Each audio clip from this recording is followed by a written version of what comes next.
abanyafurika nkuko n'ubwiye ngo baratubeshya ntibifate ukundi kuntu sibyo. Haba ikibazo kirabaza ngo niba uriya mutipe misiyo ye ishobora kuba yarangiye ikarangira mu kuva mu itangazamakuru ariko afite indi misiyo agiye gukora. Kongo ni nini ndakwibutsa, bafite Nord Kivu na Sud Kivu M23 waruzi kuri amutipe banutse ngo yapfuye agakoko kwisi yose nkuko twabonye amakuru agasakara ahantu hose. Uriya mutipe nyuma y'umwaka utamushakisha so ntabwo ari gusesengura mvuga ngo nigize bamenya kurushanwa babibona. Aho ikibazo kirabaza ngo ese izo ndake ko zisanzwe zikubitwa mu gerenade uriya mutipe gerenade niba yamukubise bamutwaye mu bitaro ko hari amakuru menshi cyane akunda kuva i Masisi bagaragaza imirambo yashipfuye. Ese ahantu abaturage barasiwe n'ukuntu ahantu ari gukora hameze habuza abanyamakuru bigomba cyangwa bimasisi ahantu bamurasiye ari hose batangaza amakuru Wiringoma ameze nabi cyangwa umurambo ujyamwe kwa muganga. Ni ikibazo banza wicare ukoresha ubwonko ntabwo utanga umusoro. Njyewe Renzo nta kuntu wambwira ngo uriya mutipe ngo drone ngo yaje ngirasa ahantu yarari ngarapfa amaze gupfa nibamujyana kwa muganga ntihagira inkuru n'imwe isohoka uburyo yapfuyemo, kuko ibinyamakuru byose biri gutangaza biravuga ko drone ya gisirikare cya Kongo cyateye kikabarasa cyamara kubarasa ngo bari mu ndake ngo maze Wiringoma agapfa n'ibisanzwe. Haba ikibazo kirabaza ngo ese nyuma yo gupfa bamenye gute ko yapfuye, babituganirije cyangwa babitumenyesheje baratugaragariza aho umurambo uri? Okay, it's your boy Lenzo CEO nk'ibisanzwe turabasuhuje tubashije no kubanza kubihanganisha kubw'amakuru twabonye atari beza guturuka muri Masisi cyangwa mu gihugu cy'abaturanyi cya Kongo kubw'umuyobozi waruhagarariye cyangwa se wari intwari cyane muri 23 yitabye Imana. Mwenshi mwabibonye, abenshi mwayipostinze nibyo.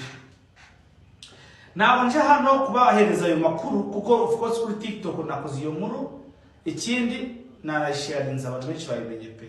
Haba ikibazo kiribaza ngo ese uriya Wiringoma niba yapfuye akaba yapfuriye kuri drone gake drone yarashahana yarari arapfa, amaze gupfa baragenda bamushyira mu bitaro se niba batamushyize mu bitaro yapfuye arashirira ashiraho wese ko bitewe n'ukuntu ari amakuru ari internationali hagati y'abantu batandukanye. Eida bamwe barishima abandi barababara, bamwe bararira abandi baraseka, ariko ikibazo kiri hagati aho mwanje Renzo CEO Africa nashaka kugira ngo mbaze ngo ese mu makuru twese twakoze nayo twabonye nayo turi gusangiza abantu ninde wegeze ubona iyo ndake drone yarashemo Wiringoma ayirimo? Biravugwa ko na Makenga ashobora kuba yarashwe agakomereka bikabije, ariko ikibazo kirabaza ngo ese hirya no hino hari umuntu wabonye ifoto ya Wiringoma ameze nabi? Ese yapfiriye muri iyo ndake bamurasiyemo igikompora cyarashe kiraturika kirashwanyaguza umuntu arapfa arashira wese n'umutwe ntiwasigara? Abanyafurika kutubeshya biroroshye ndabizi. Hari ukubeshya gushingiye ku itangazamakuru. Wenda abanyafurika nkuko n'ubwiye ngo baratubeshya ntibifate ukundi kuntu sibyo. Haba ikibazo kirabaza ngo niba uriya mutipe misiyo ye ishobora kuba yarangiye ikarangira mu kuva mu itangazamakuru ariko afite indi misiyo agiye gukora. Kongo ni nini ndakwibutsa, bafite Nord Kivu na Sud Kivu M23 waruzi kuri amutipe banutse ngo yapfuye agakoko kwisi yose nkuko twabonye amakuru agasakara ahantu hose. Uriya mutipe nyuma y'umwaka utamushakisha so ntabwo ari gusesengura mvuga ngo nigize bamenya kurushanwa babibona. Aho ikibazo kirabaza ngo ese izo ndake ko zisanzwe zikubitwa mu gerenade uriya mutipe gerenade niba yamukubise bamutwaye mu bitaro ko hari amakuru menshi cyane akunda kuva i Masisi bagaragaza imirambo yashipfuye.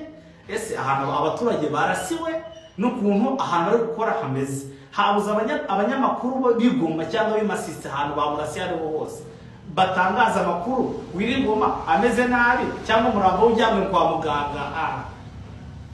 Ni ikibazo banza wicara ukoresha ubwonko ntabwo utanga umusoro.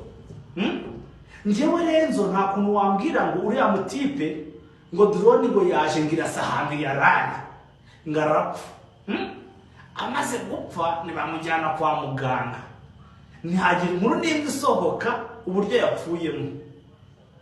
Kuko ibinyamakuru byose biri gutangaza biravuga ko drone ya gisirikare cya Kongo cyateye kikabarasa cyamara kubarasa mubari mu ndake ngo maze Wiringoma agapfa n'ibisanzwe. Habwo ikibazo kirabaza ngo ese nyuma yo gupfa bamenye gute ko yapfuye, babituganirije cyangwa babitumenyesheje baratugaragariza aho umurambo uri? Giye kintu maze kubona kimwe cyonyine, Wiringoma niba yanapfuye by'ukuri, niba yapfuye by'ukuri atari sikama yo kugira ngo bamwereze mu yindi location agira akaza ajya gukora kuretinga abantu batandukanye, Wiringoma niba yapfuye rest in peace. Ariko niba atapfuye bitewe n'amakuru turi kubona tutarabona umurambo we ujya kwa muganga, uriya mutipe nyuma y'umwaka umwe muzamubona. Rero umuntu akubabwira ibintu mukabihakana nyuma mukaza kubibona. Wiringoma nyuma y'uyu mwaka muzajya kumva mwumva ngo Gisangane iri maboko ya M23 agiye kujya Gisangane nk'umuturage agende mu yindi shusho. Afite abantu bari of course birumvikana ko ndakwibutsa kuri umuvugizi wagiye igisirikare cya 23 ubushize yavuze yuko bagomba gufata igihugu cyose. Iyo drone yavuye yiva ikazi karasa aho Wiringoma ari yamurasiye se urwo atari gutangaza. So gahunda niyo ngiye 2023 2026 turi mu mwaka mu kwezi kwa kabiri, mu kwezi kwa 11 muzajya kumva mwumve ngo Gisangane iri mu maboko ya 23. Ubu ndabizi ibigoryi bimwe bya celebriye byasaze ngo Wiringoma yapfuye. Bamwe muri comment kuri video nakoze kuri TikTok ngo nubundi ngo bari yango abanyarwanda ngo baraje babice, ngo nta kuntu wambwira ngo binyeshaga ngo sinandira igisirikare cya leta. Uzika ahantu Kongo ahantu M23 yafashe hangana na Uganda ebyiri. So ubu tuvugana inkuru niba ari y'ukuri, niba ari y'ukuri akaba yapfuye, baze batutangarize ese yapfiriye he, yishwe n'igisasu. Nyuma y'igisasu twasanze umurambo we uri mu buryo bumeze gutya, twasanze ukuguru kumwe kuri Nyagasozi ukundi kuri mu bibaya. Yes, baze batwereke umurambo ukuntu ari umeze. Ariko abanyafrika we ndakubwiye ngo M23 ubupolitiki iri gukoresha ntabwo ari njye kuvuga ngo turase ngo soma mbere ngo piga adui. Kubera ko kurasa amasasi yabaye menshi mu gice cyangwa mu gihugu, abaturage benshi babipfiramo byanga cyangwa byemere. Rero bari abatipe politiki bari gukoresha sasa hivi ejo bundi usumva ngo na hano ntabwo bakivuga, ubashake kuri kamera ubabure.